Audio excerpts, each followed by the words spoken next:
Voilà, on va changer de sujet. Effectivement, je vais vous faire une présentation assez générale sur l'hyperactivité vésicale et surtout, on va s'intéresser surtout à la femme.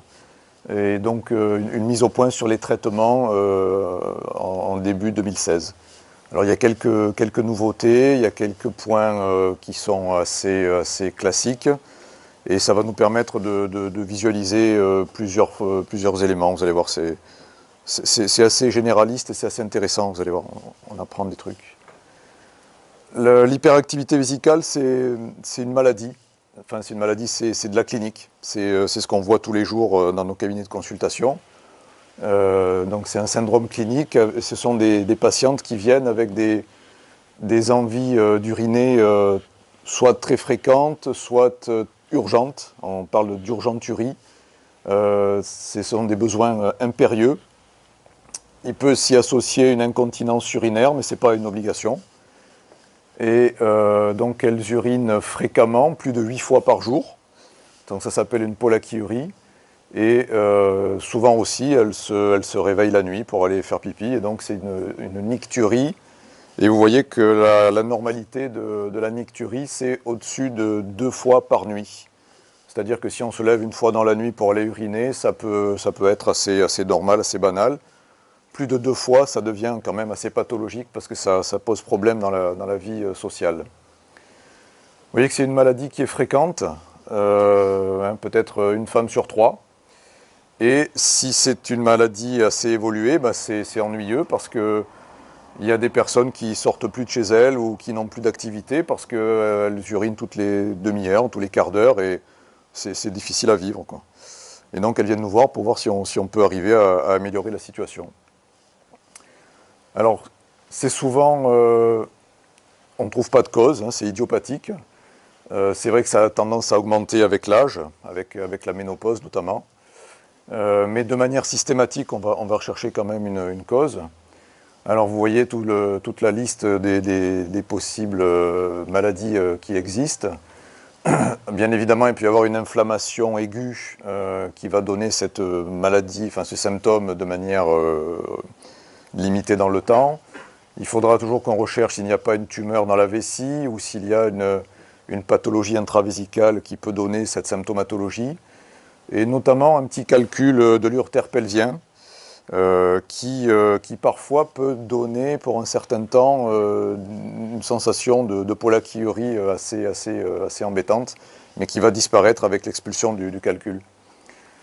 C'est souvent le mode d'entrée dans des maladies neurologiques, comme la sclérose en plaques, ou la maladie de Parkinson, ou les syndromes parkinsoniens, qui sont très très nombreux et variés.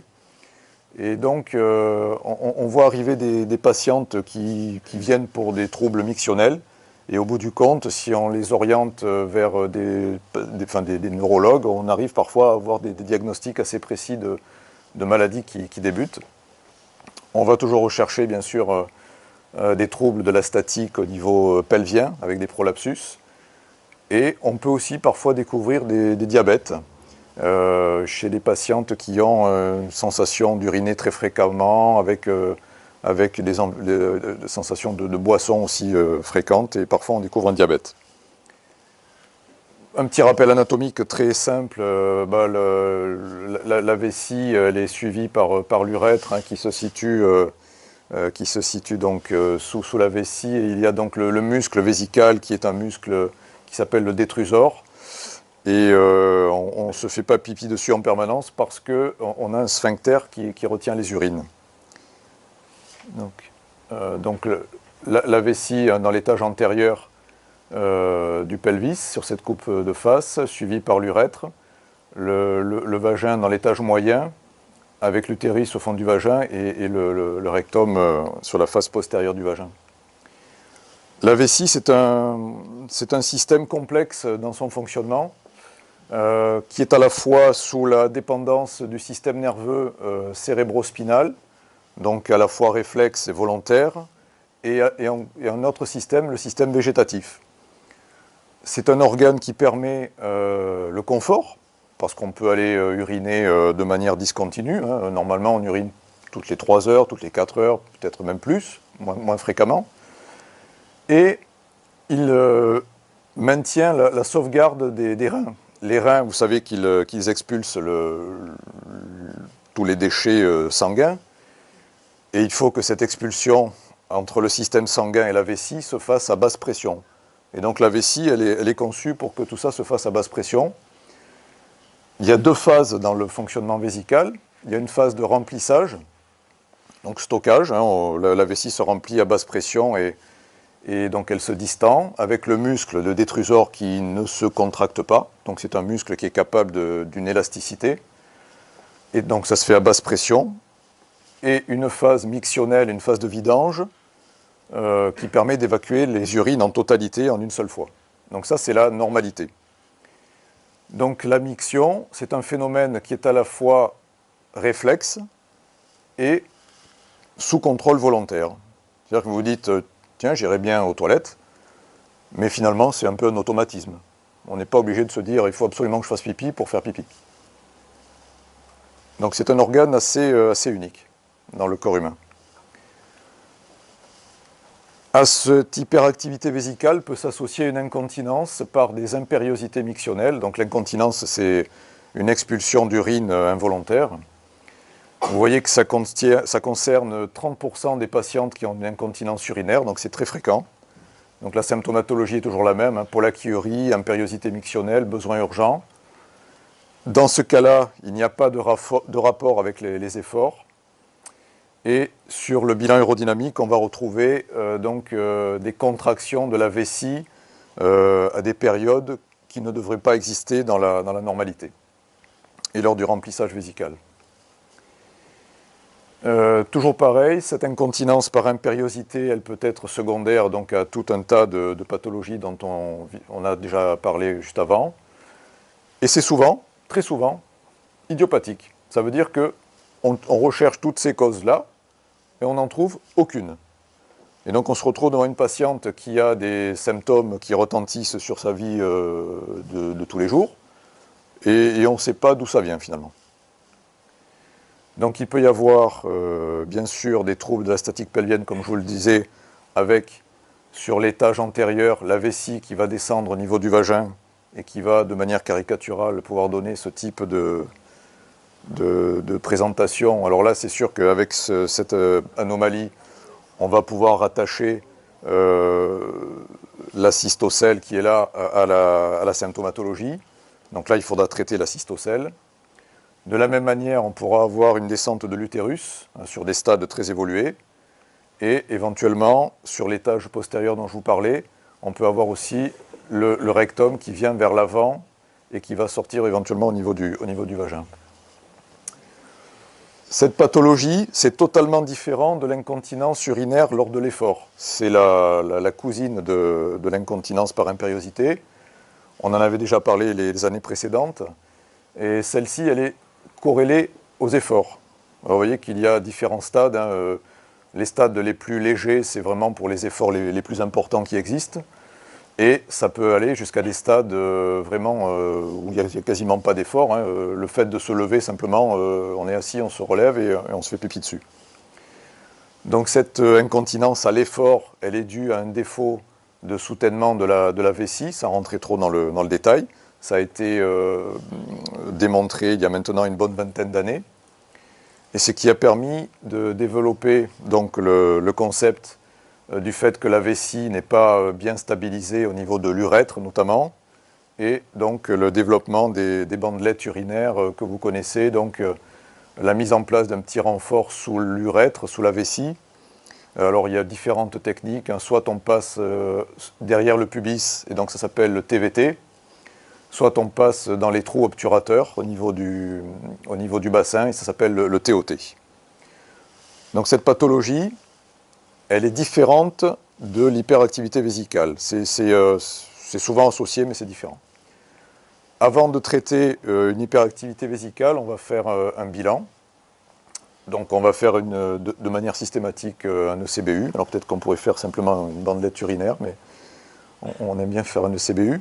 On va interroger la patiente, on va l'examiner. Peut-être qu'on fera un bilan aérodynamique, c'est pas sûr. Et peut-être qu'on fera une cystoscopie selon les résultats. Dans l'interrogatoire, on va essayer de voir ce qui la gêne vraiment dans la vie de tous les jours. Est-ce que ça perturbe sa fonction sociale? Il y a des échelles de mesures de qualité de vie qui existent dans ce sens-là. On va l'interroger sur ses antécédents chirurgicaux. Est-ce qu'elle a des enfants? Comment se sont déroulés les accouchements, les grossesses? Est-ce qu'elle prend des traitements médicamenteux qui pourraient favoriser les envies d'uriner assez fréquemment, notamment les diurétiques? Est-ce qu'elle fume? La cigarette, c'est un irritant pour les voies urinaires. Et donc, tout cet interrogatoire va concerner donc soit la phase de remplissage vésical, avec ces problèmes on va dire de stockage de l'urine, hein, donc des envies d'uriner trop fréquemment, ou des problèmes sur la phase de vidange. Est-ce qu'elle a du mal à uriner, donc dysurie, ou est-ce qu'elle vide sa vessie de manière incomplète ou pas? Quels sont son ressenti? Quel est son ressenti? On va l'examiner. Donc on va voir si elle est en période de ménopause, est-ce qu'il manque une imprégnation œstrogénique au niveau vaginal qui peut favoriser donc, cet état clinique. Donc est-ce qu'elle a un prolapsus associé? On mesure le résidu vésical après miction pour voir si elle vide sa vessie ou pas. Et on peut examiner le périnée avec la mise en évidence parfois d'anesthésie ou de dysesthésie au niveau périnéal, qui sont les mêmes racines nerveuses qui vont en fait innerver la vessie, notamment les dernières racines sacrées. Donc le bilan paraclinique, on peut faire donc un calendrier mictionnel. On va lui demander est-ce qu'elle urine très fréquemment, elle va le noter pendant plusieurs jours, la quantité qu'elle urine de manière systématique, et donc éventuellement cystoscopie, échographie, bilan aérodynamique. Voilà un calendrier mictionnel, donc vous voyez simplement que sur 3 jours, elle va noter à chaque fois quand elle fait pipi, est-ce qu'elle a eu des urgences, est-ce qu'elle a eu des fuites, et quelle est la quantité qu'elle a expulsée, qu'elle a uriné. Donc ça nous donne des renseignements intéressants. On lui fera une cystoscopie, oui, souvent si elle a des impériosités mictionnelles. Si elle a été opérée au niveau pelvien, on va rechercher des anomalies en rapport avec les interventions précédentes. Et puis ça nous permettra éventuellement donc, de détecter calcul vésical, carcinome in situ, qui est une tumeur plane de la vessie qui ne se voit pas à l'échographie. Quelques mots sur le bilan aérodynamique qui va être réalisé si on a une résistance au traitement standardisé, ou alors dans les cas complexes. C'est en fait l'expertise du fonctionnement de la vessie et du sphincter urétral. Et ça permet aussi de faire un examen gynécologique avec la vessie pleine. Donc ça va débuter par une mesure du résidu post-mictionnel. Puis, première étape, on va étudier le remplissage de la vessie, ça s'appelle cystomanométrie. Et donc on va mesurer des pressions sur un graphique lors du remplissage vésical. Alors vous voyez ici que la pression vésicale se trouve ici, donc c'est la courbe bleue. Et vous voyez que la vessie, ça se remplit à basse pression. Ça, c'est la normalité. Les patients qui ont une hyperactivité vésicale, sur des volumes de remplissage modérés, on va voir un pic de pression qu'elles ne peuvent pas inhiber. Et c'est ce qui va précéder c'est ce qui fait la contraction vésicale et qui va donner l'incontinence urinaire éventuelle. Donc première étape, cystomanométrie. Donc on apprécie la capacité de remplissage de la vessie et donc son élasticité. Deuxième étape, on va étudier le sphincter qui retient les urines. Donc le sphincter strié, ça s'appelle la profilométrie. Et donc on fait défiler un capteur de pression sur l'urètre. Donc vous voyez que là on est dans la vessie. Et quand on arrive à la hauteur du sphincter strié, eh bien la pression augmente. Et donc on a des mesures de normalité pour savoir si le sphincter strié fonctionne normalement ou pas. Il faut savoir que l'insuffisance sphinctérienne, c'est-à-dire un sphincter strié qui fonctionne peu ou très mal, c'est très rare. C'est globalement très très rare. Puis on fera un examen vessie pleine. Et donc on va toujours rechercher l'incontinence, la cystocèle, ce dont on a parlé. Le testing des muscles releveurs de l'anus, en fait, c'est ce qui permet de retenir les urines aussi, c'est des muscles péri-urétraux. qui vont avoir une cotation de 1 à 5, et on terminera l'examen par une débimétrie. Donc ça, c'est le déroulement du bilan aérodynamique. Pour en venir aux traitements qui sont possibles, donc là, je vous ai fait un petit résumé, mais on va en parler plus dans le détail. On aura des possibilités de faire de la kinésithérapie, une rééducation vésico-sphinctérienne, avec éventuellement aussi une adaptation des liquides dans la journée. La rééducation, c'est souvent ce qu'on fera en première intention, souvent associé au traitement par anticholinergique. Alors vous les connaissez, hein, alors nous ici à l'Institut, on connaît bien l'oxybutinine parce que je pense que c'est le seul qu'on a ici, c'est le Driptan et le Ditropan, avec des risques éventuellement d'effets secondaires. Une étape au-dessus, on pourra utiliser le Botox, la toxine botulinique, qui sera utilisée si les traitements médicamenteux ne fonctionnent pas. Et éventuellement, un stade au-dessus, on pourra aller stimuler des racines nerveuses de manière à inhiber le réflexe de contraction vésicale. Sur la kinésithérapie, il faudra quand même arriver à déterminer quelles seront les patientes qui vont bénéficier de ça. Ce n'est pas toutes les patientes, hein. Il faut quand même qu'il y ait une incontinence modérée et il faut que les patientes aient une hyperactivité vésicale qui ne soit pas trop évoluée. C'est souvent un traitement donc, de première intention. La prescription que l'on va faire, donc on va prescrire 15 ou 20 séances avec une sonde vaginale. Il faudra que ce soit fait par des kinés qui sont entraînés à faire ça. Ce sont des kinés spécialisés, tous ne font pas ce traitement. Et donc il va y avoir plusieurs types de travaux qui sont faits. Donc on va travailler sur les muscles du périnée, soit par méthode manuelle, soit par biofeedback, donc c'est avec une sonde intravaginale. On va y associer des méthodes comportementales pour arriver à déterminer les prises de boissons dans la journée, enfin arriver à trouver un équilibre. Et il peut y avoir aussi une électrostimulation par des électrodes qui sont placées au niveau cutané et qui vont favoriser les contractions musculaires.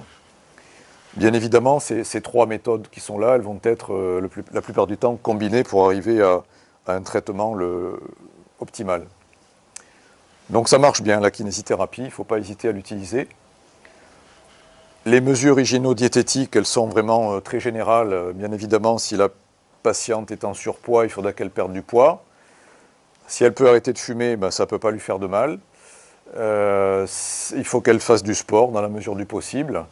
Et donc, il faut peut-être limiter aussi certains aliments qui sont un peu excitants pour la vessie. Là, on pense notamment au café. Les traitements médicamenteux, ils existent depuis fort longtemps et ils sont souvent utilisés en première intention.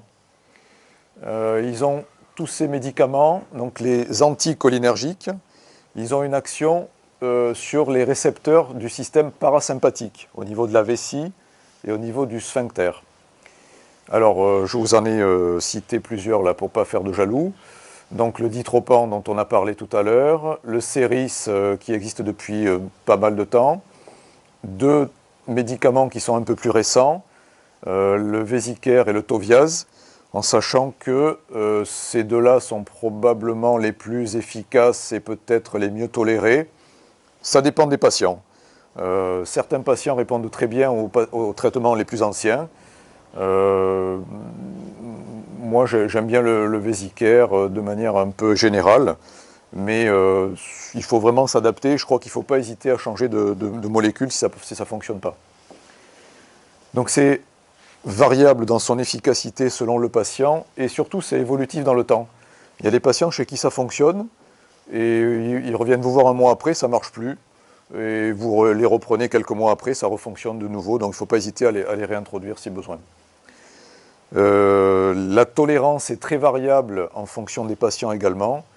Les effets secondaires que sont donc en fait les effets anticholinergiques, ça peut donner une sensation de bouche sèche, une constipation et éventuellement des douleurs abdominales. Il y a des patients qui prennent, ces médicaments, ils les prennent une fois dans leur vie, ils vous disent je ne les prendrai plus jamais, c'est insupportable.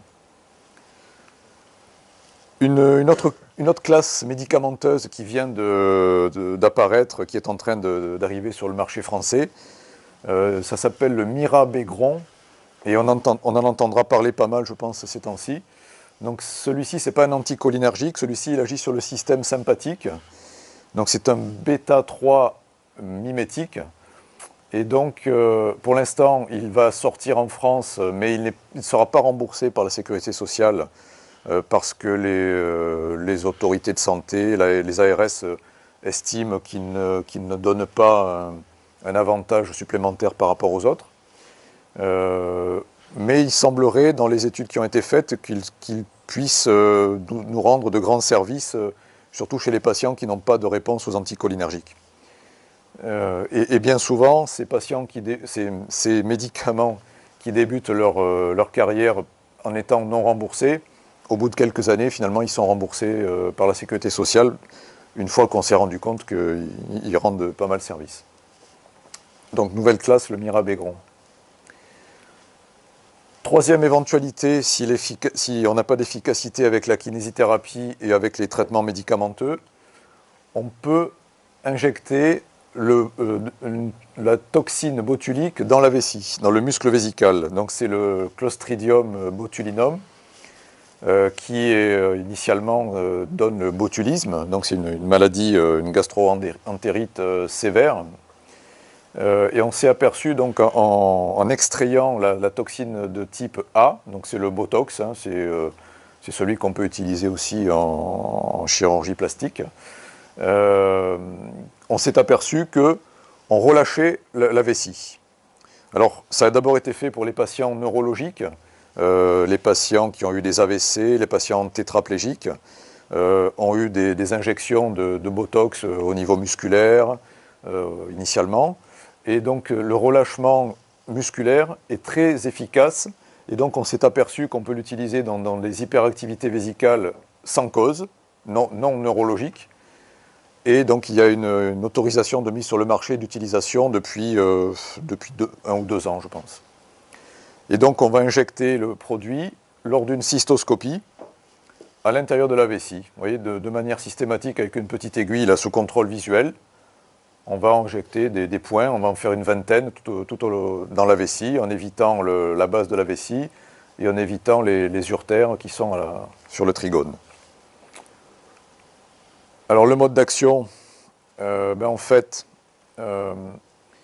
ici vous avez la jonction entre le neurone et le muscle. En temps normal, la libération de l'acétylcholine qui est ici va donner la contraction musculaire de manière un peu désinhibée. Et en fait, quand on a injecté dans la paroi vésicale la toxine botulique qui est là, il y a une petite partie qui va se libérer, qui va venir se coller au niveau des systèmes qui permettent d'évacuer l'acétylcholine. Et il va y avoir une forte diminution de l'excrétion de l'acétylcholine au niveau de la synapse. Et donc, ça va diminuer la contraction vésicale. Voilà, je ne suis pas très fort en neurophysiologie, je suis désolé, mais j'ai fait un effort.